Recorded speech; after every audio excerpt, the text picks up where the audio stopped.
사랑 많으시고 자비하신 하나님 아버지, 오늘도 우리와 함께 해주심을 감사합니다. 오늘 거룩한 주일을 맞아 사랑하는 우리 위더스의 모든 성도들이 한자리에 모여 하나님을 예배하게 하심을 감사합니다. 오늘도 주님 앞에 나온 백성들을 긍휼히 여겨 주시옵시고 한없는 하늘의 은혜를 더하여 주옵소서. 성령께서 충만하게 임하여 주시어서 우리가 말씀을 잘 받게 하시고 헌신을 결단하고 삶의 열매를 맺는 복된 시간이 되게 하옵소서. 예수님의 이름으로 기도합니다.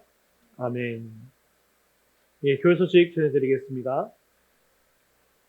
예, 사순절 묵상 완독 시상을 하도록 하겠습니다. 사순절이 지난 지가 꽤 오래되었죠.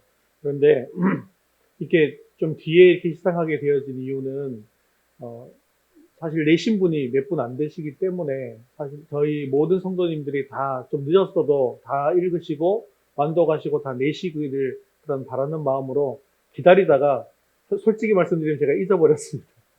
기다리다가 잊어버렸습니다. 예, 그러다가 이게 다시 생각이 나서 그럼에도 불구하고 완독하신 분이 네 분입니다. 김필임 집사님, 안성근 집사님, 저 그리고 우리 정자 사모님 이렇게 네 명인데 오늘 광고 시간에 시상을 하도록 하겠습니다. 8월 암송구절이 나왔습니다. 냉장고에 벽에 붙여주시고 수시로 읽고 암송해 주시기를 바랍니다. 금주의 드라마 바이블 성경 읽기는 121회에서 124회분입니다. 이렇게 드라마 바이블을 올리기 시작한 지가 벌써 1년이 됐습니다. 그래서 드라마 바이블 전체를 유튜브에 다 올리게 된 것 같습니다. 처음부터 끝까지 일독하는 것을. 그래서 121회부터 올리기 시작했거든요. 작년에. 그래서 여러분 시간 나실 때마다 드라마 바이블 성경 읽기는 실제로 30분 정도밖에 들지 않고 또 기도하는 시간 같이 합치면 50분 정도 소요가 되니까 맞추셔서 이렇게 좀 해주시면 감사하겠습니다. 우리 8월 생명의 말씀 함께 읽겠습니다. 그리스도의 제자의 자격, 그리스도를 첫 자리에 모심. 마태복음 6장 33절 말씀. 그런즉 너희는 먼저 그의 나라와 그의 의를 구하라.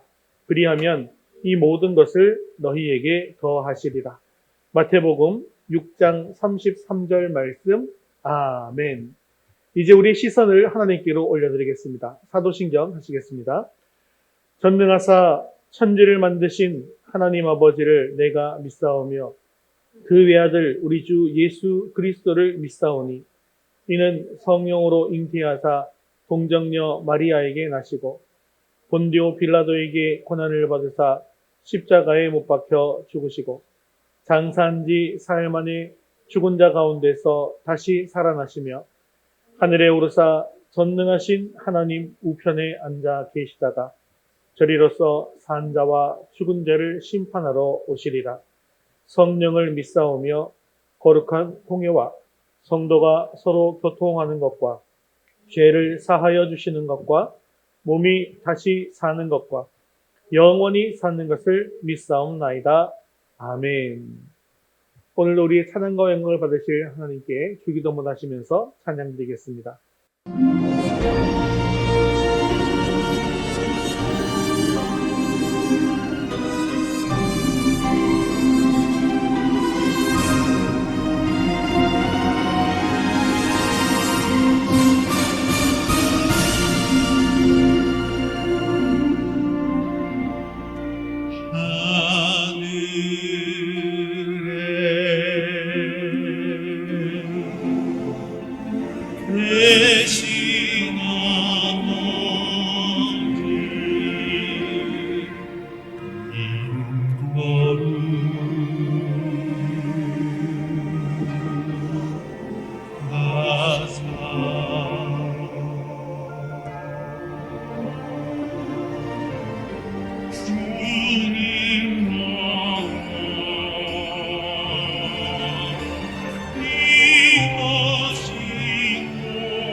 시간 주님 앞에 더욱더 쓰임받기를 원하는 마음으로 찬양합시다.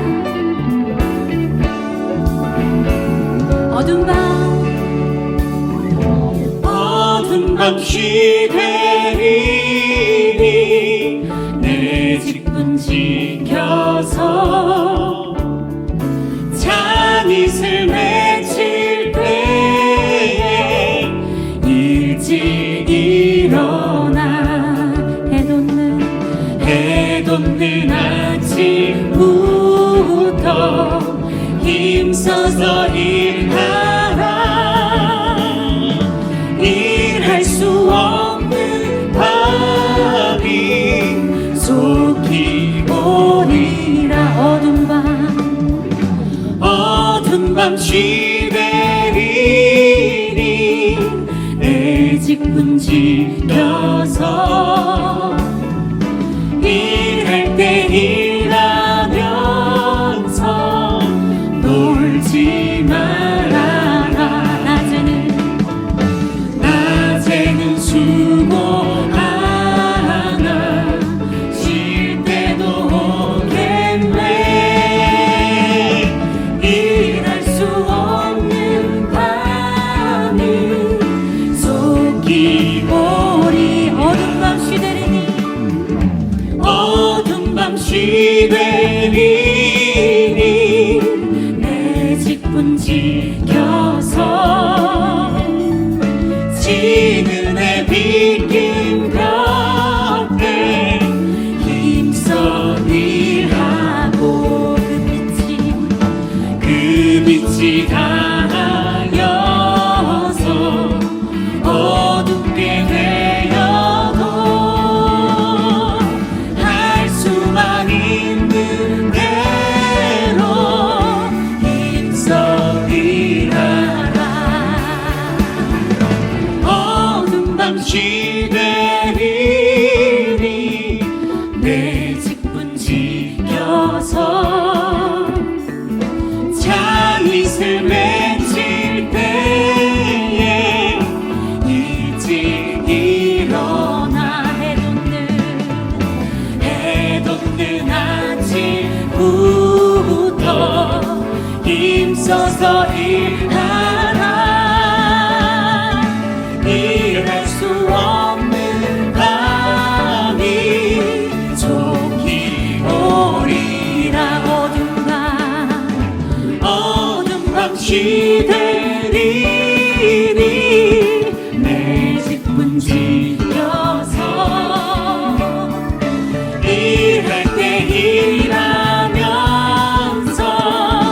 놀지 말아라. 낮에는 수고하나 쉴 때도 오겠네. 일할 수 없는 밤이 속히 오리라. 어두운 밤 시대리니 내 직분 지켜서 지는 해 비긴 곁에 힘써 일하고 그 빛이 닿아여서 어둡게 되어도 할 수만 있는 대로 힘써 일할. 그 빛이 닿아여서 어둡게 되어도 할 수만 있는 대로 힘써 일하라. 주님 앞에 모든 것을 할 수 있음을 믿습니다.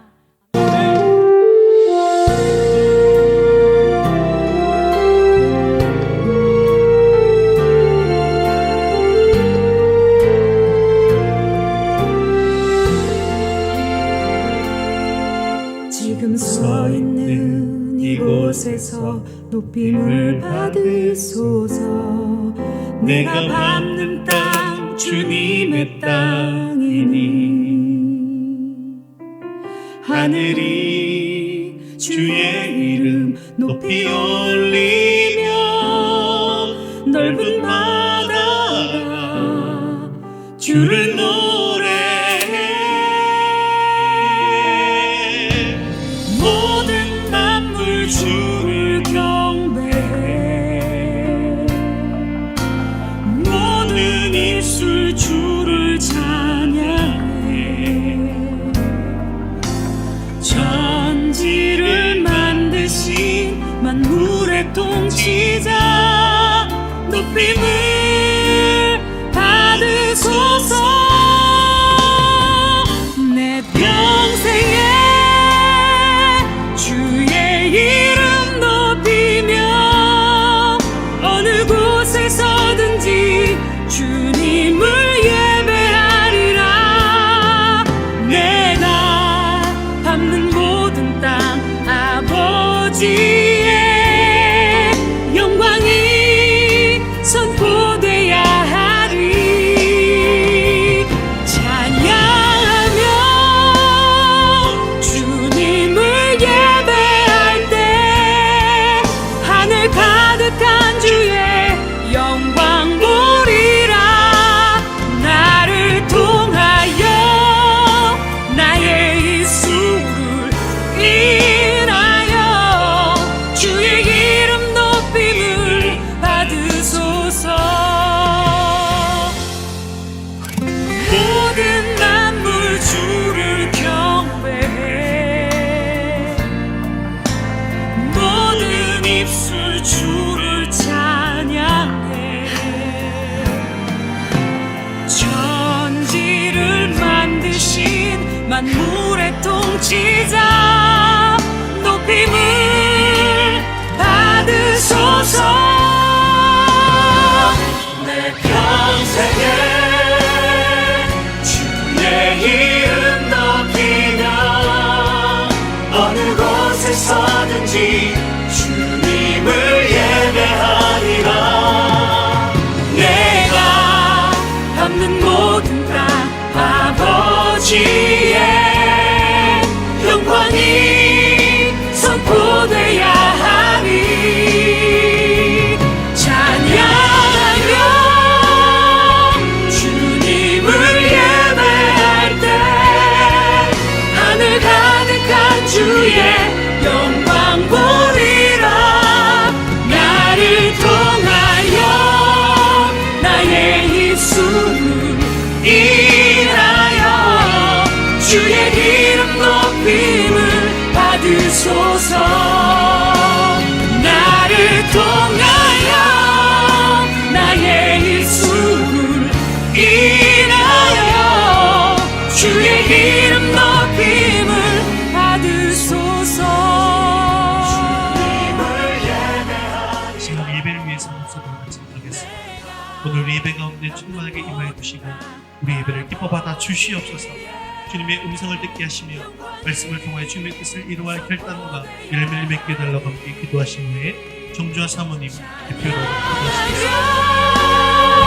주님을 예배할 때 하늘 가득한 주의 영광 보리라 나를 통하여 나의 입술을 인하여 주의 이름 높임을 받으소서 나를 통하여 나의 입술을 인하여 주의 이름 높임을 받으소서 거룩하신 하나님 아버지, 폭염 가운데에서도 저희들을 지키시고 은혜 가운데 보호해 주신 주님의 은혜에 감사와 찬양을 드립니다.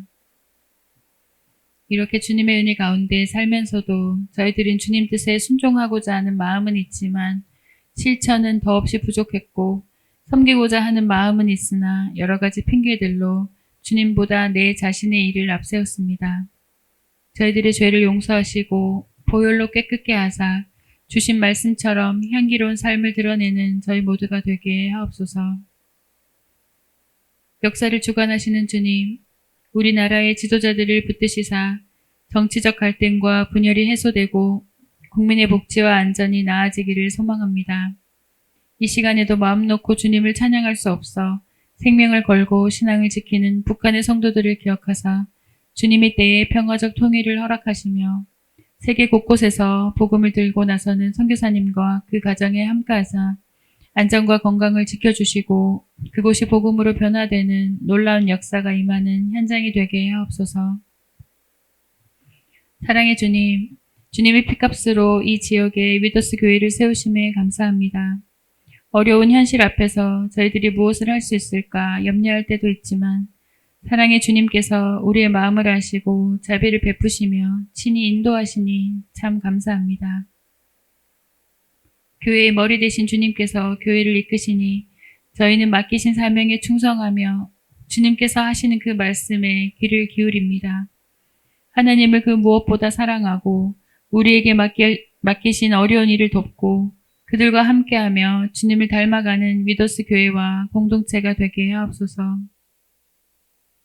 생명의 말씀을 공급받고 기도의 열심으로 하나님의 마음을 알고 섬김의 수고로 우리의 삶이 예배의 현장이 되며 하나님의 살아계심을 증거하는 전도의 현장이 되게 하옵소서.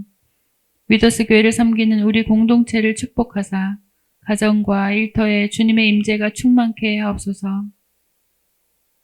건강을 지켜주시고 물질의 어려움을 당치 않도록 돌보아 주시며 하루하루 감사의 고백이 충만함으로 우리의 시선이 이 땅이 아니라 하늘에 있음을 실감하며 살아가게 하옵소서. 책망받는 청지기의 삶이 아니라 주인의 말씀에 귀 기울이고 그 말씀에 온전히 순종함으로 주인 되신 주님께 칭찬받는 선한 청지기가 되게 하옵소서. 잠시 믿음을 떠난 자녀들의 마음을 주장하사 다시 주님의 품으로 돌아오게 하시고 마음에 품고 기도하는 다섯의 VIP들이 주님을 영접할 수 있도록 은혜를 베풀어 주옵소서. 우리를 생명의 말씀과 축복으로 인도하시는 주님, 이 시간 세우신 목사님을 위해서 기도합니다. 맡기신 사역을 충성되게 감당할 수 있도록 주님의 능력과 지혜를 더하시며 영육의 강건함을 더하시사 주님의 일을 감당함에 부족함이 없게 하시고 날마다 성령으로 충만케 하옵소서. 오늘도 주님의 말씀이 선포될 때 우리의 심령이 변화되어 헌신과 순종을 다짐하는 귀한 시간이 되게 하옵소서. 온전히 주님 홀로 영광받아 주옵소서. 죽기까지 우리를 사랑하시는 예수님의 이름으로 기도드립니다. 아멘.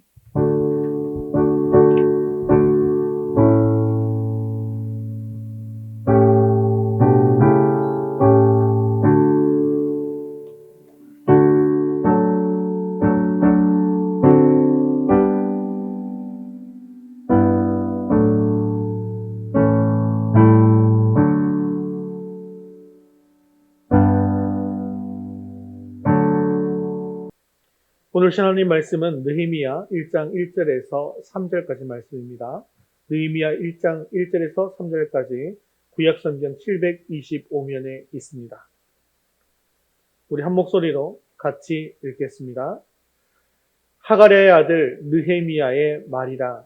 아닥사스다 왕 제20년 기슬르월에 내가 수산궁에 있는데 내 형제들 가운데 하나인 하나니가 두어 사람과 함께 유다에서 내게 이르렀기로 내가 그 사로잡힘을 면하고 남아있는 유다와 예루살렘 사람들의 형편을 물은즉 그들이 내게 이르되 사로잡힘을 면하고 남아있는 자들이 그 지방 거기에서 큰 환난을 당하고 능욕을 받으며 예루살렘 성은 허물어지고 성문들은 불탔다 하는지라.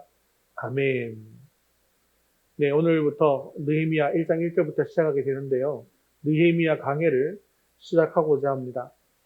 코로나라는 그런 길고 깊은 터널을 지난 후에 우리의 모습을 한번 돌아보면 이 교회가 처참하게 무너졌다는 사실을 우리가 잘 알게 되었습니다. 코로나 때 온라인으로 예배를 드리다 보니까 이런 이야기 많이 들으셨죠. 온라인으로도 예배 드릴 수 있는데 교회는 안 나가도 되지 않겠느냐라고 하시면서 교회에 나오지 않는 그런 분들도 있다는 이야기를 들었습니다. 또한 주일학교에 나가지 않는 것은 지금 너무나도 당연한 것이 되어버려서 지금 우리 교회도 주일학교 예배를 드리지 못하고 있지만 지금 뭐 중형교회 이하들은 주일학교 예배를 거의 못 드리는 교회들이 참 많다는 이야기도 들리고 있습니다. 이렇게 코로나로 인해서 교회가 무너져 버린 이때에 우리는 과연 어떻게 해야 할지를 고민하면서 느헤미야가 떠올랐습니다.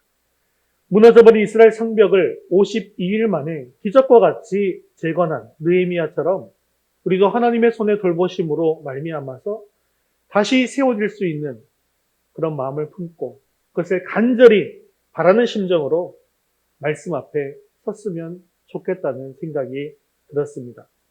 그래서 우리가 느헤미야를 이렇게 살펴보게 될 텐데요. 이렇게 살펴보면서 우리 교회도 또 나도 우리 가정도 느헤미야와 같이 기적적으로 세워질 수 있으면 좋겠다는 그런 간절한 심정으로 말씀을 대할 수 있게 되어지기를 주님 앞에 주님의 이름으로 축원합니다. 자, 느헤미야를 본격적으로 살피기 전에 이 느헤미야서의 역사적 배경이 무엇인지 알고 지나가는 것은 굉장히 중요합니다. 그래서 오늘은 특히 이 바벨론 포로로 잡혀간 이후에 포로 귀환에 대한 이야기들을 여러 번 반복해서 이야기할 것입니다. 그래서 지금 이 역사적인 배경을 먼저 머릿속에 잘 익혀두시고 또 반복되어지는 그 과정 속에서 어떤 일들이 지금 이스라엘에 일어나고 있으며 지금 느헤미야가 어떤 시기에서 어떻게 지금 진행되어 가는 건지를 오늘 서론 부분에서 잘 익히고 가졌으면 좋겠습니다. 우리 표를 한번 보시면 이스라엘 민족은요, 사울 왕이 나라를 세운 지 120년 만인 솔로몬 왕 이후에 남유다와 북이스라엘로 이렇게 나누어지게 됩니다. 지금 우리나라가 북한, 남한 이렇게 나누어진 것처럼 북쪽에는 북이스라엘이라고 칭하고요. 남쪽은 남유다라고 칭합니다. 자, 이렇게 200년 동안 분열되어 있는데 200년 동안 분열되면서 그냥 분열만 된 것이 아니라 지금 우리가 남북한하고 이렇게 싸우는 것처럼 적대적인 관계였던 것처럼 이렇게 남북국이 서로 적대적인 관계에서 전쟁을 했습니다. 그렇게 전쟁을 하다가 북이스라엘이 타락을 했거든요. 남유다는 그나마 좀 더 하나님을 더욱더 잘 믿고 그렇게 했지만 북이스라엘이 타락했기 때문에 하나님께서는 이 북이스라엘을 먼저 아시리아를 통해서 멸망하게 했습니다. 그리고 남왕국 유다는 136년 동안 더 지속되다가 BC 586년에 바벨론에 의해서 멸망하게 됩니다. 그래서 이스라엘이라는 나라는 통일왕국기를 120년 동안 지내고 남북국 시대를 한 200년 정도 지내고 그 다음에 남쪽 유다만 있죠. 그래서 이걸 유다왕국이라 그러는데 유다왕국기를 한 136년 동안 지낸 이후에 바벨론이라는 나라에 의해서 완전히 나라가 멸망하게 되어진 것입니다. 그런데 이 바벨론은 이 멸망을 한 나라를 어떻게 다스리는 정책을 폈냐면 자기 나라로 그 나라 백성들을 포로로 잡아가는 정책을 폈습니다. 그래서 바벨론의 1차와 2차에 걸쳐서 포로로 끌려가게 되어진 것이죠. 그런데 50년이 지난 후에 이 바벨론은 페르시아에 의해서 무너지게 됩니다. 그래서 페르시아의 고레스 왕이 바벨론을 멸망시키고 대제국을 건설하게 되어지죠. 그런데 페르시아의 고레스 왕은 바벨론과는 또 다른 정책을 펴게 됩니다. 유대인 포로들에게 고국에 돌아가서 살 수 있는 거주의 자유를 허락한 것인데요. 물론 이것도 다 하나님께서 계획하신 일입니다. 이사야 44장, 45장의 말씀을 한번 살펴보도록 하겠습니다. 44장 27절, 28절 읽겠습니다. 마르라, 내가 내 강물들을 마르게 하리라 하며 고레스에 대하여는 이르기를 내 목자라, 그가 나의 모든 기쁨을 성취하리라 하며 예루살렘에 대하여는 이르기를 충건되리라 하며 성전에 대하여는 내 기초가 놓여지리라 하는 자니라. 45장 1절, 2절, 13절도 계속해서 같이 보겠습니다. 여호와께서 고레스에게 이같이 말씀하시되 내가 그의 오른손을 붙들고 그 앞에 열국을 항복하게 하며 내가 너보다 앞서가서 험한 곳을 평탄하게 하며 논문을 쳐서 부수며 쇠빗장을 꺾고 내가 공의로 그를 일으킨지라. 그의 모든 길을 곧게 하리니 그가 나의 성읍을 건축할 것이며 사로잡힌 내 백성을 값이나 갚음이 없이 놓으리라. 만군의 여호와의 말이니라 하셨느니라. 아멘. 제가 성경을 본격적으로 공부하면서 아주 깜짝 놀랐던 부분이 바로 이 부분이었습니다. 우리는 지나간 역사를 통해서 고레스 때 이스라엘 백성들이 고향에 돌아가게 되었다는 사실을 잘 알고 있습니다. 그런데 고레스 왕이 만일에 이 예언을 보게 되었다고 한다면 아마도 소스라치게 깜짝 놀랐을 것입니다. 왜냐하면 바벨론 성은 사방이 물로 둘러싸인 난공불락의 성이었는데요. 성 주위의 물이 마르게 하신 것과 논문을 쳐서 부수고 쇠빗장을 꺾어서 그 난공불락의 성을 정복하게 하신 분이 하나님이시구나라는 것을 알게 되었기 때문일 것입니다. 우리는 그저 성경을 옛날 이야기로 생각하기 때문에 굉장히 오래된 이야기로 생각하잖아요. 그래서 지금 이 부분이 연결되는 것을 아주 대수롭지 않게 생각할 수 있습니다. 하지만 이사야 선지자는요, 아까 우리가 연표를 봤잖아요. 언제 시대 사람이냐면 남북국 시대 말기의 사람입니다. 그래서 북이스라엘이 망하기 직전의 사람이라는 거죠. 그런데 지금 이 고레스 왕은 언제 세대 사람이냐면 이 이사야보다 200년이나 더 뒤의 사람입니다. 그 뒤에 남유다 왕국기가 있었고 바벨론 포로기까지 있었지 않습니까? 즉 페르시아라는 나라가 있기도 전에 200년 전에 이사야를 통해서 하나님께서 예언을 한 것이고 그것이 200년 후에 말씀대로 이루어진 것입니다. 그런데 그런 정황만 그렇게 되어진 것이 아니라 누구까지, 뭐까지 나와 있습니까? 고레스라고 하는 이 왕의 이름까지도 200년 전에 예언되어 있었다라는 것이죠. 그뿐만이 아닙니다. 예레미야서에 보면 포로로 잡혀간 지 70년 만에 돌아온다라는 구절도 있습니다. 그러니까 연도까지도 정확하게 예언이 되어져 있었고 그 예언 되어진 그대로 하나님의 말씀이 이루어져서 이스라엘 백성들이 포로에서 돌아오게 되어진 것이죠. 그래서 표를 다시 보시면 하나님의 계획하신 대로 예언이 성취됩니다. 그래서 BC 537년에 스룹바벨의 인도로 말미암아서 제1차 포로 귀환을 하게 됩니다. 그리고 예루살렘 성전을 다시 건축하게 되어지는데요. 20년 만에 성전을 재건하였습니다. 이렇게 성전을 다시 건축하게 하심으로 유다 백성을 구속사의 주역으로 다시 회복시켜 주시면서 신앙의 외적인 면을 회복시키신 것입니다.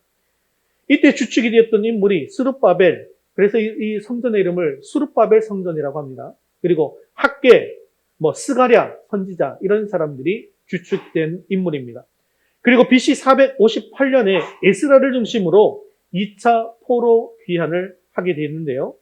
에스라 선지자의 신앙 개혁을 통해서 이방인과 섞여 있었던 그런 내면적인 신앙을 회복시키셨습니다. 그 뒤로 우리가 잘 알고 있는 에스더 왕후가 있죠. 그 남편인 아하수에르 왕이 암살되었고 아닥사스다가 페르시아의 왕으로 즉위하게 됩니다.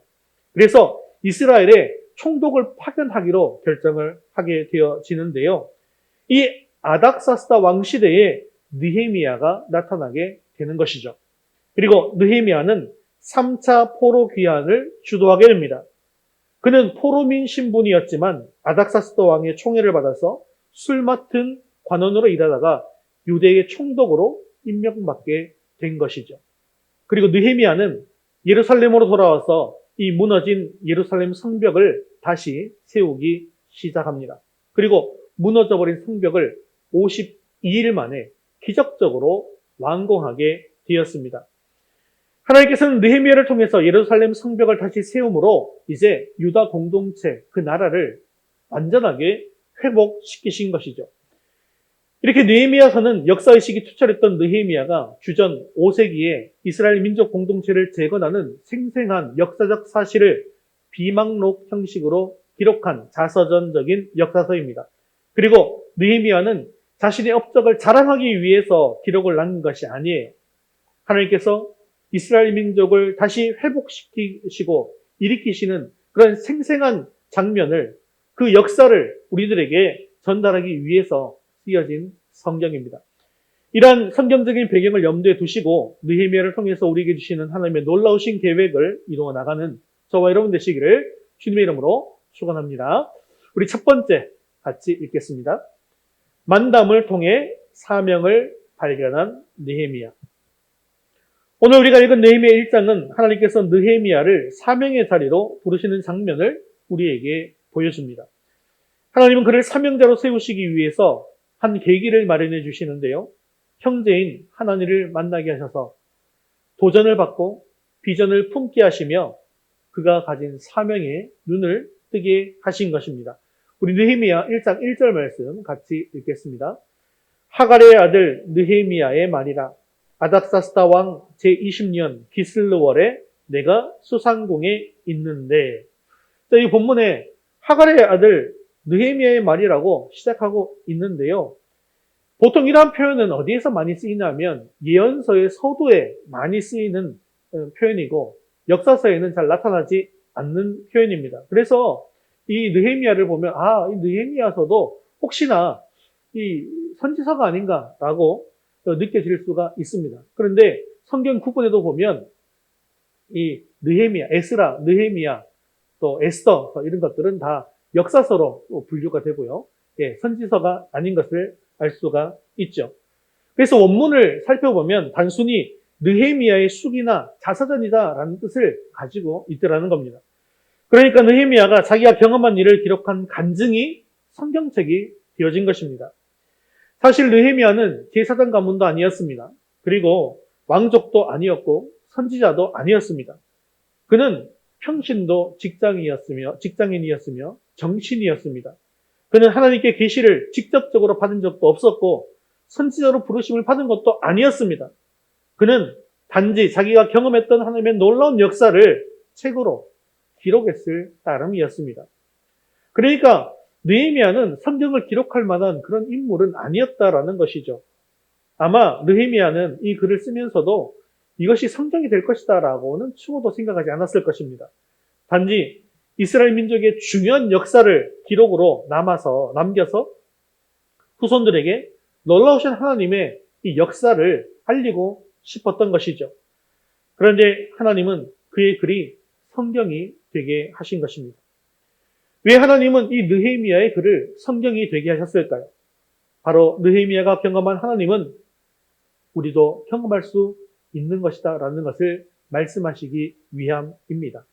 하나님은 우리가 느헤미야처럼 하나님을 경험하고 살기를 원하신다라는 것을 보여주신 것입니다.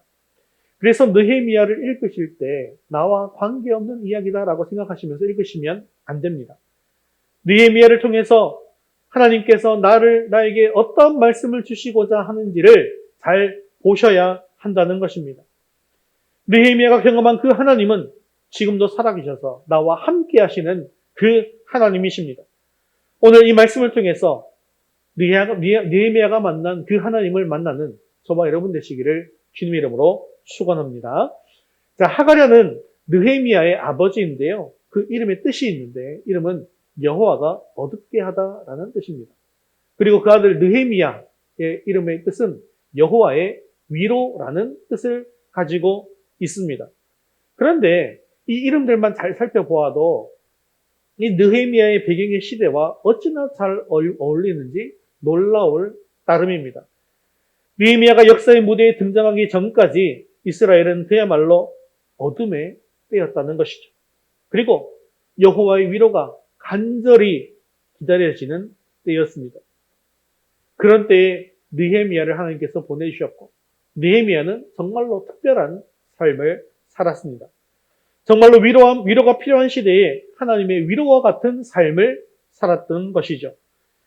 느헤미야가 살았던 시대는 성경에 아닥사스다 왕 제20년이라고 기록되어져 있는데 이 아닥사스다 왕 통치 20년째가 되는 해를 의미합니다. 그리고 기슬르월은 본래 이스라엘 민족들이 사용했던 달이 아닙니다. 바벨론 포로 때부터 사용했던 그런 달의 이름인데요. 지금으로 치면 11월에서 12월 중순에 해당되는 시기입니다. 이때 그가 수상궁에 있었다고 하죠. 당시 페르시아에는 4개의 궁전이 있었습니다. 그리고 왕은 계절에 따라서 옮겨 다니고 통치를 했습니다. 그 중에 수상궁은 페르시아 왕이 겨울을 지내면서 통치하는 왕궁이었습니다. 근데 지금 왜 느헤미야가 수상궁에 있는 것일까요? 이스라엘 민족은 BC 586년에 나라가 바벨론에 의해서 멸망당했다고 했죠. 그리고 바벨론으로 포로 잡혀와서 70년을 지금 지내고 있습니다. 그리고 BC 537년에 이스라엘 백성들은 페르시아 왕 고레스의 칙령에 의해서 본궁으로 돌아가게 됩니다. 그리고 그곳에 첫 번째 돌아가서 한 일이 뭐였다고 했습니까? 예루살렘에 가서 성전을 재건하는 것이었어요. 20년 동안 성전을 재건했습니다. 이게 바로 1차 포로 귀환입니다. 그 후에 BC 458년에 에스라에 의해서 제2차 포로 귀환이 이루어지죠. 그런데 그 사이에 1차에 귀환했던 이스라엘 백성들은 영적으로 좀 변질되어 있었습니다.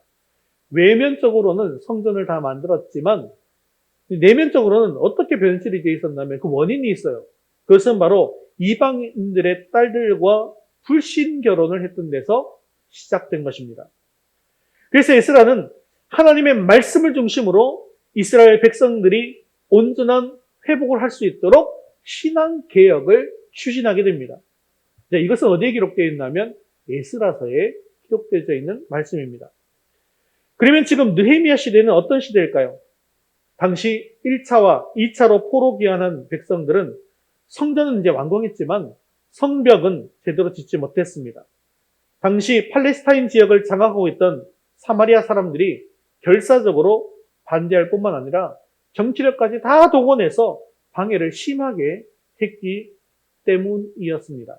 이 사마리아 사람들이 어떤 사람인지 잘 아시죠? 사마리아는 북이스라엘의 수도입니다. 그런데 이 북이스라엘은 아수르에 의해서 먼저 멸망당했죠. 그런데 아수르의 이 정책은 또 바벨론과 이 페르시아와는 또 다릅니다. 아수르의 정책은요, 다른 이방 민족을 그 나라에 집어넣어서 결혼을 시키고 그래서 이 혼합 정책을 쓰는 게 그 사람들의 정책이었어요. 그러다 보니까 사마리아가 북이스라엘의 수도인데요. 이 사마리아의 혼합 정책을 쓰게 되어짐으로 말미암아서 북이스라엘은 이미 이방인처럼 이방인화가 되어버린 것입니다. 북이스라엘 사람들도 이스라엘 사람들이기 때문에 하나님을 믿는데 이방인화가 되어버린 거예요. 그러다 보니까 남유다 사람들은 북이스라엘 사람들, 특히 사마리아 사람들을 경멸했습니다. 그런데 북이스라엘은 남유다는 어땠죠? 포로로 잡혀갔잖아요. 그리고 거기서 또 공동체 생활을 하다가 다시 돌아오게 되었다는 거예요. 그러다 보니까 사실 사마리아 사람들도 포로로 잡혀갔다가 돌아오고 난 뒤에 성전을 짓게 되어졌을 때 자기들도 성전을 짓는데 참여하고 싶겠죠. 자기들도 하나님 믿으니까요. 우리도 참여하게 해주세요 했더니 이 남유다 사람들이 어떻게 했겠습니까? 이런 이방인들, 너희들이 어떻게 성전을 같이 지을 수 있단 말이야 하면서 성전 짓는 것을 거부하게 되는 거예요. 같이 짓게 하겠다고 하는 것을. 그러다 보니까 이 사마리아 사람들이 더욱더 적개심을 품게 되어진 것입니다. 그리고 그 당시에 이 팔레스타인을 장악하고 있던 정치 세력은 바로 옛날부터 거기서 계속 살고 있었던 사마리아 사람들이 정치적 세력을 잡고 있었다는 것이죠. 그래서 사마리아 사람들은 이스라엘 민족이 성벽을 재건하게 되어지면 페르시아 왕을 반역할 것이다 라고 하는 고발장을 계속해서 보내게 되어집니다. 지금으로 따지면 악성 민원인 것이죠. 당시 페르시아 왕이었던 아다사스다 왕은 그 고발장의 내용을 받아들여서 성벽 공사 중지 명령을 내리게 됩니다. 이렇게 돼서 공사는 완전히 중지되었습니다. 그리고 재건된 부분도 어느 정도 있었어요. 그런데 그 부분마저도 대적들에 의해서 파괴되고 무너진 상태로 남게 되었던 것입니다. 이때 3차 포로 귀환을 주도하고 예루살렘으로 돌아가서 성벽을 재건하는 일을 담당했던 사람이 바로 느헤미야였습니다. 그는 가장 먼저 예루살렘 성벽을 재건하고 그리고 어려워진 경제 문제도 해결했습니다. 그리고 나태해진 신앙을 회복하는 일도 시작했습니다. 그래서 이스라엘 민족이 드디어 신앙적인 회복, 경제적인 회복, 정치적인 회복을 온전하게 경험하게 된 것이죠. 그런데 이런 회복의 역사가 어디에서 시작됐습니까? 거룩한 성인 예루살렘 성이 있는 이스라엘 땅에서 시작된 것이 아니라는 겁니다. 머나만 땅 페르시아 땅 수산궁에서 직장 생활을 하고 있던 느헤미야를 통해서 이루어진 것입니다. 그리고 그 시작은 하나님께서 계획하신 한 사람과의 만남을 통해서 이루어진 것입니다. 우리 느헤미야 1장 2절 말씀 같이 읽겠습니다. 내 형제들 가운데 하나인 하나니가 두어 사람과 함께 유다에서 내게 이르렀기로 내가 그 사로잡힘을 면하고 남아있는 유다와 예루살렘 사람들의 형편을 물은즉. 페르시아 땅 수산국에서 일상적인 직장 생활을 하고 있던 느헤미야에게 그의 인생을 바꾸는 만남이 시작되고 있습니다. 하나니가 두어 사람과 함께 유다에서 여기까지 온 것입니다. 본문에 내 형제들 가운데 하나라는 말씀을 보아서 하나님은 느헤미야의 동생이 아닌가 그렇게 생각되어집니다. 그는 에스라가 주도하는 2차 포로기한 때 형과 헤어져서 예루살렘으로 먼저 돌아갔습니다. 그런데 그 동생이 페르시아에 있는 느헤미야를 다시 찾아온 것입니다. 유다에서 페르시아 수산까지 걸리는 거리는 약 1600km 정도 됩니다. 지금 간다면 비행기 타고 몇 시간 만에 갈 수도 있겠는 그런 거리이긴 하지만 당시 여행 거리로는 2달가량이나 되는 아주 먼 거리입니다. 이처럼 먼 길을 득달같이 달려온 이유가 무엇일까요? 바로 느헤미야에게 예루살렘의 사정을 알리기 위함이었습니다. 이때 느헤미야는 그에게 사로잡힘을 면하고 남아있는 유다와 예루살렘 사람들의 형편을 물었습니다. 느헤미야가 왜 이런 질문을 했을까요? 그것은 비록 그가 2차 포로 기한 때 고국으로 돌아가지는 못했지만 그의 관심이 여전히 유다 사람들과 예루살렘 사람들의 형편에 있었음을 보여주는 것입니다. 우리들도 사실 뉴스를 볼 때 내가 관심이 있는 거에 눈이 가잖아요. 포털 사이트를 보더라도 많은 뉴스가 떠있지만 내가 관심 있는 것을 먼저 다 보지 않습니까? 이처럼 내가 관심 있는 소식을 먼저 물어보는 거예요. 그래서 느헤미야의 관심이 바로 예루살렘 성에 있었다. 그리고 동족에게 있었다라는 것을 알려주는 것이죠. 그는 왕의 관리였기 때문에 사마리아 사람들이 아닥사스다 왕에게 보낸 고발장의 내용을 잘 알고 있었습니다. 그리고 왕의 명령으로 성벽 재건이 중단된 사실도 알고 있습니다. 그래서 지금 유다 지역 형편이 정말 어떤 형편인지 알고 싶은 마음에 하나님에게 이런 질문을 한 것입니다. 하나님가 이렇게 대답하죠. 3절 말씀 같이 읽겠습니다. 그들이 내게 이르되 사로잡힘을 면하고 남아있는 자들이 그 지방 거기에서 큰 환난을 당하고 능력을 받으며 예루살렘 성은 허물어지고 성문들은 불탔다 하는지라. 근데 그들이 가져온 소식은 좋은 소식이 아니었습니다. 여기에 사로잡힘을 면하고 남아있는 자들이라는 말은 포로 귀환 때 고국으로 돌아간 사람들을 말합니다. 그들이 어떻게 됐습니까? 거기에서 큰 환난을 당하고 능력을 받고 예루살렘 성은 허물어지고 성문은 불에 탔다라고 하는 그런 나쁜 소식이었습니다. 지금 느헤미야가 들은 예루살렘 성이 무너졌다는 소식은 바벨론이 유다를 멸망시킬 때 그때의 이야기를 하는 것이 아닙니다. 지금은 페르시아 왕인 아닥사스다 시대에 발생한 그런 사건이라는 것이죠. 페르시아 제국의 건설자인 고레스 왕의 귀환 및 성전 재건 칙령을 따라서 1차 포로 귀환을 통해서 돌아온 이스라엘 자손들은 대적들의 큰 방해를 받기는 했지만 20년 만에 예루살렘 성전을 재건함으로써 종교적으로 선민의 정체성을 회복할 수 있었습니다. 그리고 예루살렘 성을 다시 세움으로써 정상적인 국가적 기틀을 마련하려고 했었습니다. 그러나 예루살렘 성벽 재건 때는 성전 재건 때보다도 대적들의 더 강한 방해를 받게 되었습니다. 대적들은 아하수에로 왕과 아닥사스다 왕 때 계속해서 이스라엘이 이 예루살렘 성을 재건하는 것은 반영을 위한 것이다 라고 계속해서 고소했던 것이죠. 그래서 이스라엘이 예루살렘을 재건하지 못하도록 그렇게 방해를 했습니다. 여기서 이스라엘 대적들은 주로 아까 말씀드린 것처럼 사마리아 출신의 관료들이었습니다. 그들은 이스라엘이 자신들의 영향력 아래에서 벗어나는 것을 원치 않았습니다. 그렇기 때문에 이스라엘이 더욱더 강력해질 수 있는 토대가 될 수 있는 예루살렘 성벽 재건을 결사적으로 방해한 것입니다. 결국 예루살렘 성벽 재건 공사는 대적들의 거짓 고소를 받은 아닥사스다 왕의 공사 중지 명령으로 말미암아 재건이 중단된 것이죠. 그나마 지었던 부분들마저도 사마리아 사람들의 공격으로 인해서 다시 무너지고 성문은 모두 불에 타버리게 된 것입니다. 자, 그 당시에 성벽과 성문이라고 하는 것은 어떤 역할을 하는 것입니까? 적의 공격을 막아낼 수 있는 최종 방어막 역할을 하는 것입니다. 그런데 그 성문과 성벽이 다 무너지고 불탔다라고 하는 것은 이스라엘 백성들의 군사적인 방어막이 전혀 없는 것을 의미합니다. 그래서 지금 이스라엘은 자기 스스로 자기 나라도 지킬 수 없는 그런 열악한 형편 가운데 있다는 것을 보여주는 것이죠. 그래서 이스라엘 백성들은 주변 나라들에 의해서 큰 환란을 당하고 능력을 당하고 있었던 것입니다. 느헤미야는 이 소식을 들은 후 큰 충격에 빠졌습니다. 그래서 그는 앉아서 울었고 수일 동안 슬퍼했고 하늘에 하나님께 금식하며 기도하게 된 것입니다. 상황이 안 좋을 것이라고 예상은 했지만 이 정도일 줄은 상상하지 못했던 것이죠. 하지만 하나님께서는 이 만남을 통해서 또 이 소식을 통해서 느헤미야가 사명의 눈을 뜨게 만드셨습니다.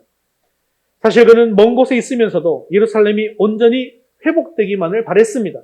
그런데요, 그 예루살렘의 회복은 자신이 아니라 다른 사람을 통해서 회복되기를 바라고 있었던 것이죠. 그래서 그 소식, 좋은 소식을 듣기를 원했던 것입니다. 왜 그렇습니까? 지금 그는 그럴 만한 사정도 아니고 그럴 조건도 안 된다고 생각했기 때문이죠. 그래서 고국의 소식에 귀를 기울이고 관심을 가지고 있었지만 직접 나설 수는 없는 그런 삶을 살고 있었던 것입니다. 지금까지 두 번의 포로 기한 때에 대부분의 유대인들은 예루살렘의 회복을 위해서 고국으로 돌아갔습니다. 아마 느헤미야도 물론 여기에 동참하고 싶었을 것입니다. 하지만 그럴 수가 없었어요. 왜냐하면 당시 그는 페르시아 왕의 신임을 받아서 고위 관직을 맡고 있었기 때문에 왕의 허락 없이 쉽게 떠날 수가 없었던 것입니다. 그런데 이제 그는 내가 왜 그때 떠날 수 없었던 것인지, 내가 지금 왜 이 자리에서 고위 관직에 올랐는지, 지금 내가 왜 수상궁에 있으면서 페르시아 왕 근처에서 페르시아 왕을 보필하고 있는지를 심각하게 고민하게 된 것입니다. 그래서 느헤미야는 하나님을 만나서 예루살렘의 상황을 듣자마자 하나님께서 나를 술 맡은 관원의 자리에 올려주신 것이 바로 이때를 위함이구나 라는 것을 깨달았습니다. 하나님께서 나를 이 자리까지 인도하신 것이 바로 오늘 이때를 위함이었다는 사실을 발견하게 된 것입니다. 바로 이 사명을 감당하라고 지금 이 자리에 있게 하셨다는 사실을 깨닫게 되었다는 것이죠. 사랑하는 성도 여러분, 하나님께서는 우리들에게도 사람들과의 만남을 통해서 또한 하나님의 말씀을 통해서 우리의 기도를 통해서 우리에게 맡겨주신 하나님의 사명을 보여주십니다. 만일 하나님과의 이 만남이 없었다고 한다면 느헤미야는 여전히 하나님의 사명을 깨닫지 못하고 하루하루 그저 높은 관직에서 호의호식하면서 편하게 살아가기만 했을 것입니다. 그러나 하나님과의 만남은 사명을 일깨우는 만남이 되었습니다. 하나님은 사명을 주시기 전에 이처럼 먼저 만남을 허락하십니다. 만남을 통해서 도전을 받고 영향을 받고 훈련을 받게 하십니다. 그래서 내가 달라지게 만들고 비전을 품게 만들고 사명에 눈을 뜨게 만드는 것입니다. 그래서 우리가 선교지의 소식을, 내가 선교를 나가지 못한다 할지라도 소식을 자꾸 듣는 것이 중요한 이유가 이런 데 있습니다. 선교지의 소식을 들으면서 그것이 바로 기도의 제목이 되고 그것을 위해서 내가 또 할 수 있는 일을 찾고 또한 더욱더 기도하며 나아가는 것. 또 내 사명이 무엇인지를 깨닫게 되어지는 것. 우리가 사실 청년의 때에 지금 우리 교회는 아직 못하고 있지만요. 해외 아웃리치를 이렇게 많이 보내잖아요. 아웃리치를 보내는 이유가 무엇입니까? 그래서 우리가 비전 트립이라는 이야기도 많이 쓰죠. 근데 왜 그 이름을 비전 트립이라고 하는 것일까요? 그러한 그곳에서 그 사람들과의 만남을 통해서 내가 지금 왜 이곳에 와 있는지, 내가 하나님의 일을 위해서, 하나님 나라를 위해서 무슨 일을 해야 되는지를 그 비전을 발견하고 사명을 발견할 수 있는 계기가 될 수 있기 때문에 그곳에 가서 딴 거 아무것도 하지 않고 보고만 오더라도 선교지에서 그 사람들, 현지인을 만나는 것만으로도 내 사명에 눈을 뜰 수 있기 때문에 그것을 그냥 관광이라고 하지 않고 비전 트립이라고 이야기하는 것입니다. 사랑하는 성도 여러분, 우리 교회가 이러한 만남이 있는 교회가 되기를 바랍니다. 세상 이야기나 하면서 끝나는 그런 만남이 아니라 정말 사명의 눈을 뜨게 만들고 비전을 품게 만드는 만남이 될 수 있기를 바랍니다. 우리가 사실 식사를 마친 후에도 우리 교제를 나누게 되는데요. 그냥 세상적인 이야기만 하다가 가는 교제가 아니라 우리의 만남을 통해서 사명의 눈을 뜨고 하나님께 쓰임받는 계기를 마련하는 시간이 되었으면 좋겠습니다. 우리의 간증을 통해서 상대방이 더욱더 신앙을 굳건하게 만들고 또한 내가 더욱더 도전받고 그것을 통해서 또한 사명을 다시 재확인하고 이런 시간이 되어야 한다는 것이죠. 우리들도 느헤미야와 같이 만남을 통해서 하나님의 사명을 바로 깨달아 하나님의 일을 온전히 감당하는 저와 여러분 되시기를 주님의 이름으로 축원합니다. 우리 두 번째 같이 읽겠습니다. 내가 있는 그곳이 사명의 자리입니다. 자, 그렇다면 지금 느헤미야가 페르시아 수상궁에 있는 또 다른 이유는 무엇 때문일까요? 다른 곳에서는 할 수 없고 오직 그곳에서만 할 수 있는 일이 있기 때문이었습니다. 수상궁은 페르시아의 겨울궁을 말한다고 했죠. 그러므로 느헤미야가 수상궁에 있었다는 것은 그가 페르시아 아닥사 왕의 대신이었음을 말해주는 것입니다. 11절은 느헤미야가 왕의 술관원이었다라고 이야기하고 있는데요. 술관원은 직접적으로 정치 일선에 나서는 사람은 아닙니다. 그렇다 할지라도 왕이 가장 신이 많은 사람만 맡을 수 있는 자리입니다. 왜냐하면 술관원은요, 왕을 언제든 독살할 수 있는 자리에 있는 사람입니다. 왕의 술을 담당하는 사람이니까요. 그렇기 때문에 이 왕이 신이 많은 사람이 아니라고 한다면 절대로 맡을 수가 없는 것이죠. 근데 자기가 정치 일선을 참여하지 않는다 할지라도 왕의 최측근에 있으면 이게 뭐가 되는 거예요? 요즘 말로 하면 비선이 될 수 있는 거예요. 비선이 되는 거예요. 왕을 움직일 수 있는 사람이라는 거예요. 그러다 보니까 어떨 때는 군사령관보다 더 막강한 권력을 휘두르는 자리가 바로 술 맡은 관원장의 자리였다는 것입니다. 여러분, 일개 포로민에 불과했던 느헤미야가 어떻게 이처럼 중요한 관직에 있게 되어진 것일까요? 물론 다니엘의 경우와 같이 당시 바벨론이나 페르시아가 정책적으로 피정복민 가운데에서 유능한 인물을 선발하기는 했습니다. 하지만 느헤미야가 이 지위에 오르기까지 하나님의 특별하신 섭리가 하나님의 선한 손에 도우심이 있었다는 사실을 우리는 반드시 기억해야 합니다. 성경을 보면 하나님의 일에 쓰임받아서 큰 업적을 남긴 인물들이 모두 하나님의 섭리에 따라서 움직였음을 볼 수 있습니다. 그렇다고 한다면 하나님께서 느헤미야를 이처럼 왕 가까이에 있게 하신 것도 분명히 목적이 있을 것입니다. 다른 사람은 할 수 없고 오직 그 사람만이 할 수 있는 일이 있기 때문인 것이죠. 그래서 하나님께서는 하나님이 쓰실 만한 사람을 적당한 시간에 적당한 장소에 있게 하시는 것입니다. 그리고 이것을 발견하는 것이 바로 내가 가진 사명에 눈을 뜨게 되는 것입니다. 여러분, 대부분 사명이라고 한다면 어떻게 생각되십니까? 지금 내가 하고 있는 모든 일들을 다 버리고 다 팽개치고 목사가 되거나 선교사로 헌신하는 것, 이것이 사명이 아닌가 이렇게 생각할 때가 많이 있지 않습니까? 하지만 그렇지 않습니다. 진정한 사명은요, 하나님께서 나를 보내신 그곳에서 내가 무슨 일을 해야 하는가 그것을 발견하는 것입니다. 내가 지금 주어진 자리에서 내가 지금 있는 그곳에서 무엇을 하나님의 일을 할 수 있는가라는 것을 발견하는 것, 그것이 바로 사명이라는 것이죠. 그리고 그것이 바로 사명에 눈을 뜨는 것입니다. 그래서 제가 여러분들에게 늘 교육을 할 때 사명은 무엇이다 라고 가르칩니까? 사명 이퀄 뭐라고요? 직업. 제가 여러분들에게 그렇게 가르치지 않습니다. 사명은 직업이다. 요셉이 왜 애굽에 있었습니까? 다니엘이 왜 바벨론에 있게 된 것입니까? 에스더가 왜 페르시아 수상궁에 있게 된 것입니까? 바로 하나님께서 쓰실 사람들을 가장 적당한 시간과 가장 적당한 장소에 있게 하셨기 때문입니다. 그들은 그 자리에서 이 사실을 정확하게 발견했습니다.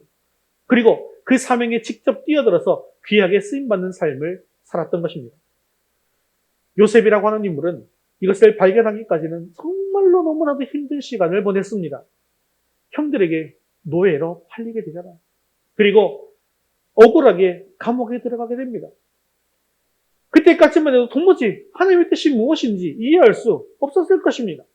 그리고 자신의 인생은 아마 감옥에서 끝나는 것이 아닐까 이렇게 생각되었을 것입니다. 그러나 하나님께서는 그 모든 과정이 요셉에게 반드시 필요한 과정이기 때문에 그런 경험을 하게 하신 것입니다. 만일에 요셉이 노예로 팔리지 않았다면 애굽에 가지도 못하게 될 것이었고, 그리고 억울하게 누명을 써서 감옥에 가지 않았다고 한다면 왕의 꿈을 해석할 일도 없었을 것이죠. 그 모든 과정들이 바로왕 앞에 서기 위해서 꼭 필요했던 과정이었던 것입니다. 그렇기 때문에 요셉은 그 사실을 발견하고 자기를 팔았던 형들에게 이렇게 고백하는 것이죠. 창세기 50장 20절 이 말씀 같이 읽겠습니다. 당신들은 나를 해하려 하였으나 하나님은 그것을 선으로 바꾸사 오늘과 같이 많은 백성의 생명을 구원하게 하시려 하셨나니 아멘. 그렇습니다. 바로 이것이 사명의 눈을 뜨는 것입니다. 내가 지금 왜 이 자리에 있게 되어졌으며 하나님이 왜 지금 나를 이 자리까지 인도하셨는가, 그것을 발견하는 것입니다. 이처럼 느헤미야가 지금 이 순간 바로 그것을 깨달았습니다. 내가 지금 왜 수상공에 있는지, 왜 이렇게 높은 자리에 있게 되어진 것인지를 발견하게 된 것입니다.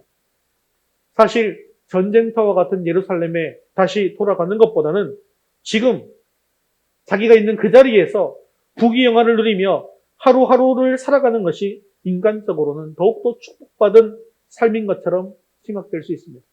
하나님께서 나에게 이렇게 안락한 삶을 허락해 주셨어. 나에게 이렇게 높은 자리를 허락해 주시고 나에게 이렇게 많은 물질을 허락해 주셨는데 이것이 축복이야. 이렇게 축복받는 삶, 내가 안락한 삶이 하나님께서 나에게 원하시는 삶이야 라고 생각될 수 있지 않겠습니까?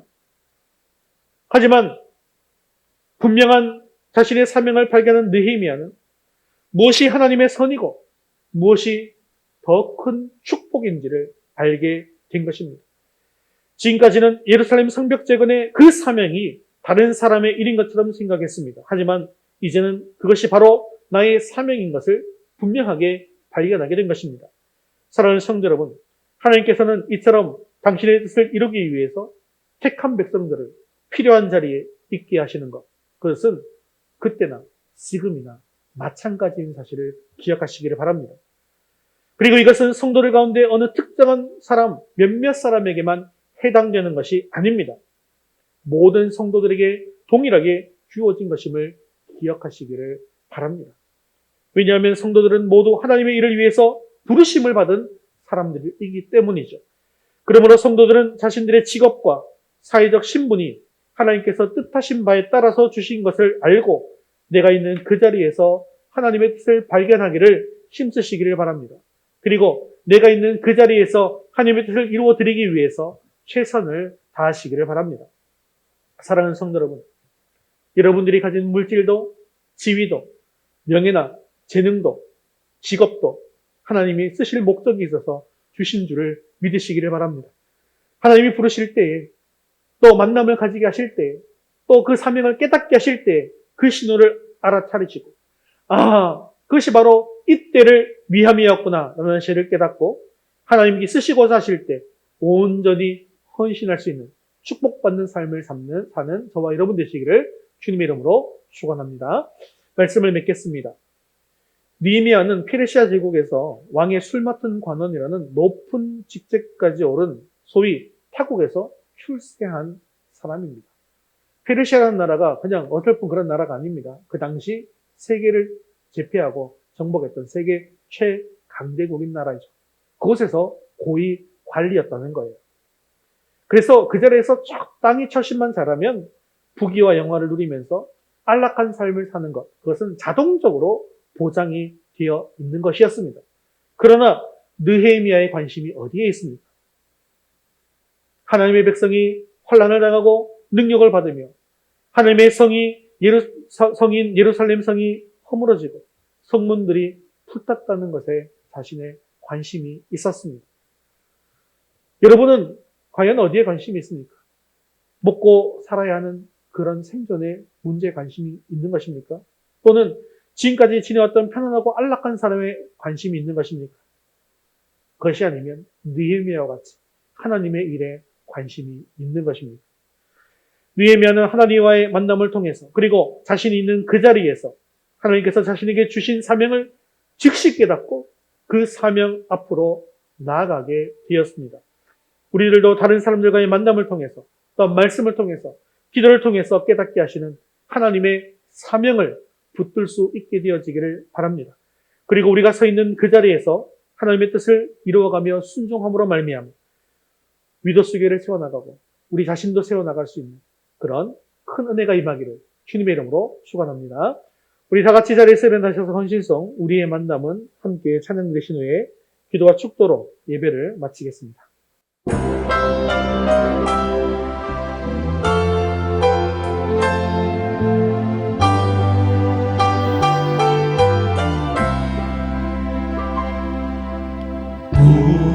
우리의 만남은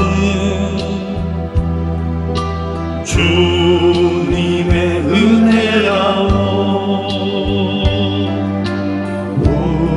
우리의 모임은 주님의 축복이라오. 우리는 하나님 영광 위에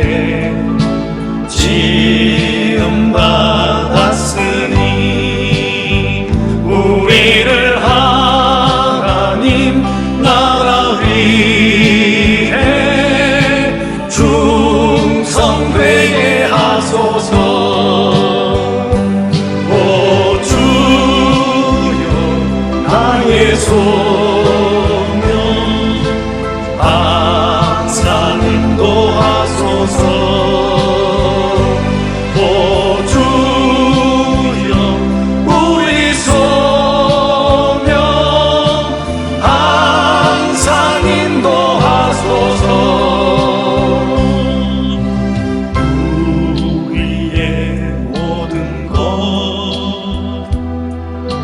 주여 인도하소서. 우리의 모든 것 주님께 바치옵니다. 오 나의 하나님 아버지여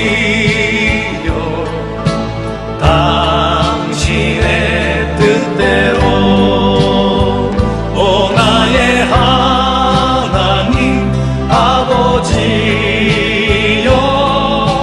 따라 살게 하소서. 오 주여 나의 소명 항상 인도하소서. 오 주여 우리 소명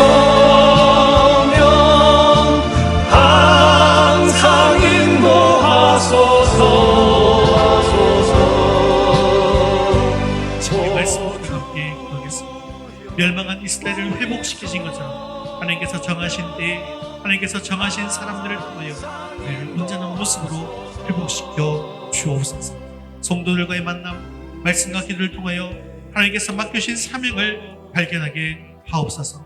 또한 하나님께서 나를 보내신 곳인 나에게 주어진 직업과 내가 있는 그곳에서 다른 사람이 아닌 바로 내가 하나님의 사명을 이루게 해달라고 지금 말씀 붙들고 함께 기도하겠습니다. 주님께 바치옵니다.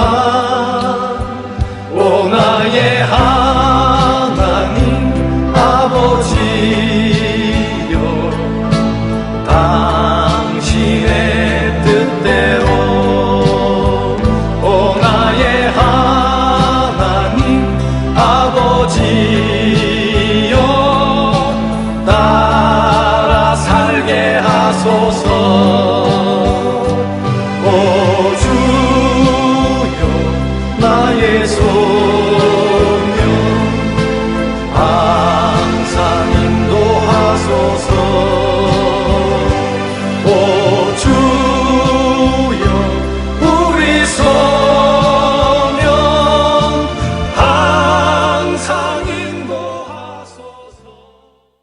전능하시고 충만하신 자비로우신 하나님 아버지, 오늘도 말씀의 은혜를 주심을 감사합니다. 이스라엘의 역사를 통해서 하나님께서는 우리의 모든 삶을 주관하실 뿐만 아니라 세계사의 모든 부분까지도 이끄시는 분이심을 믿으며 감사를 올려드립니다. 그들의 죄악으로 인해 멸망하고 포로로 잡혀갔던 이스라엘이지만 하나님께서 정하신 때에 하나님께서 정하신 사람들을 통하여 정해진 순서대로 이스라엘을 회복시키신 것처럼 우리들도 온전한 모습으로 회복시켜 주시옵소서. 느헤미야가 먼 페르시아 땅에 거하면서도 하나님의 역사에 관심을 기울인 것처럼 우리들도 늘 언제 어느 곳에 있든지 하나님의 역사에 귀를 기울이게 하옵소서. 하나님과의 만남을 통해 느헤미야가 하나님의 사명을 발견한 것처럼 우리들도 성도들과의 만남, 말씀과 기도를 통하여 하나님께서 맡겨주신 사명을 발견하게 하옵소서. 이 하나님의 사명은 목사와 선교사에게만 주어지는 것이 아니라 하나님께서 보내신 곳인 지금 나에게 주어진 직업과 내가 있는 그곳인 것을 알게 하시고 나를 보내신 그곳에서 내가 해야 할 일을 발견함으로 다른 사람이 아닌 바로 내가 하나님의 사명을 이루어 나갈 수 있도록 은혜를 내리워 주시옵소서. 사랑이 많으시고 자비로우신 하나님 아버지, 이번 한 주간 나를 위한 좋은 길이 아니라 하나님 나라를 위한 길들을 구하기를 원합니다. 또한 그 길이 좁은 길이라 할지라도 기쁨으로 걸어가는 우리 모두가 될 수 있도록 인도하여 주옵소서. 우리가 매 순간 기도할 때마다 하나님께서 주신 마음을 회복하게 하시고 하나님 나라를 꿈꾸게 하여 주시옵소서. 매일매일 살든지 죽든지 하나님의 영광을 위해 살아가게 하여 주옵소서. 그리고 늘 주님 안에서 참 평안을 얻는 한 주간 될 수 있도록 우리 성도들을 축복하여 주옵소서. 아직도 믿음을 가지지 못한 자들, 가족들을 기억해 주셔서 그들의 마음을 두드려 주시고 이제는 복음을 받아들이고 주님 앞으로 나오는 복을 누릴 수 있도록 도와주옵소서. 예수님의 이름으로 기도합니다. 아멘. 이제는 우리 주 예수 그리스도의 은혜와 하나님 아버지의 크신 사랑하심과 성령님의 위로 교통하심이 귀한 만남을 통해 하나님의 사명을 발견하고 내가 있는 그 자리에서 주님의 뜻을 이루기 원하는 사랑하는 성도들 위해 이제부터 영원까지 함께 있을지어다. 아멘.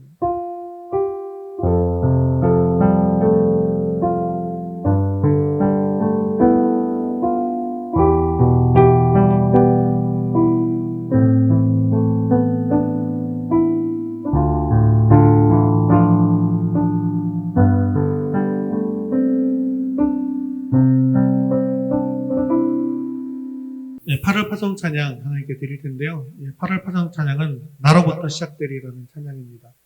네, 우리가 교회를 처음 설립할 때에도 파송 찬양으로 나로부터 시작되리를 우리가 불렀었는데요. 다시 느헤미야를 우리가 강의하게 되면서 이 모든 것들은 다른 사람이 아니라 나로부터 시작되고 회복되고 일으키기를 그런 말하는 마음을 가지시고 이 찬양을 드리기를 바랍니다. 함께 찬양 드리겠습니다.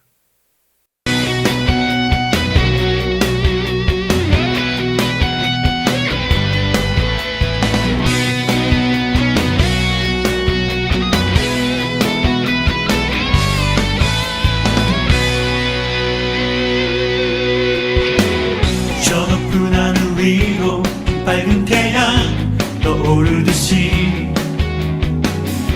난 주저앉지 않으리. 어떤 어려움에도 주의 길을 선택하리. 빛 가운데로 걸으리. 주님을 크게 보는 믿음 가지고 세상에 나타내리라. 놀라운 주의 사랑을 주의 꿈을 안고 일어나리라. 선한 능력으로 일어나리라. 이 땅의 부흥과 회복은 바로 나로부터 시작되리. 주의 꿈을 안고 일어나리라. 선한 능력으로 일어나리라. 이 땅의 부흥과 회복은 바로 나로부터 시작되니. 나로부터 주의 꿈을 안고 일어나리라. 선한 능력으로 일어나리라. 이 땅의 부흥과 회복은 바로 나로부터 시작되는 주의 꿈을 안고 일어나리라. 선한 능력으로 일어나리라.